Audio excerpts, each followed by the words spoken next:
Top 5 na pinakamalalakas na tomboy sa Pinas. At ang number 5 sa listahan ay itong tomboy na gumagawa ng scramble. Siya ay double star hunter at isa rin siyang malakas na enhancer.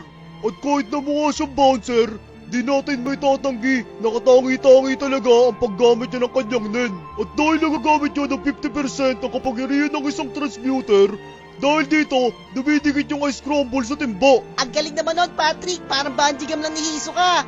At ang number 4 sa listahan, ang blacklist hunter na si Cutie Tomboy.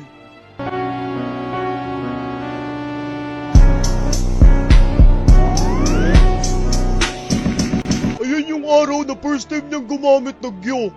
Isa siyang specialist na kapag nakita mo yung utong, ikaw ay mapaparelisa.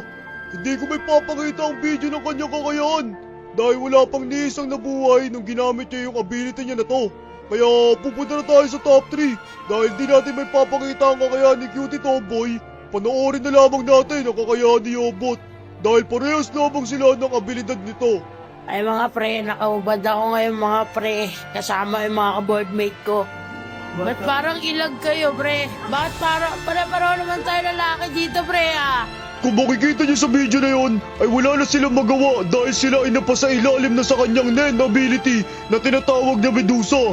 Literal naman na nagdusa yung mga mata nila sa kanilang mga nakita. Isang malaking shoutout para kay Bronny D. James, isang triple star hunter, enhancer, inawat ng bouncer, pero tinalo niya yung kalaban niya kaya masasabi mo talagang siya ay mas better. Panoorin na natin ang video niya para malaman natin kung sino ba talaga ang mas stronger.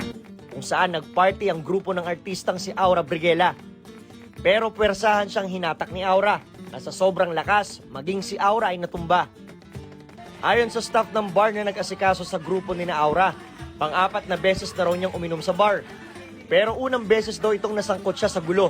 Maayos din naman daw ang lahat noong una. Yung una lang yun, pero di mo alam, then user to. Oh, tara na, pupunta na tayo sa number 2. Kulit nyo talaga, no? Sabi nandi kong nagnanapkin eh.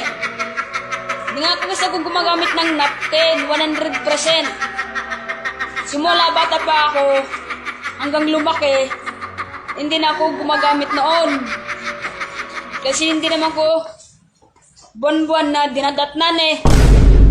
Eto si Boy Regla. Di ko siya tinatawag na boy kasi lalaki siya, kundi boy para sa tomboy. Kaya kayo, boy na rin itawag sa kilala niya tomboy. At nga pala, balik tayo sa ability niya. Sa sobrang lakas ng kanyang sensu, na ikukumpli niya ang kanyang nakatagong regla. At ang number 1 sa listahan, si Joby, the Copy Hunter. Sa sobrang lakas ng kanyang nen ability, ay may lima siyang kasunduan na tinutupad bago niya makopya ang nen ability ng iba. Sa sobrang lupit niya, nakopya niya rin yung ability ni Hebabi, Superman, at Papa Jesus. Doon pa lang panalo na siya. At doon nagtatapos ang rating natin ng top 5 na tomboy para sa akin. Kayo, sino yung nasa top 5 nyo? I-comment nyo lang dyan sa baba. Aray mo, pakak!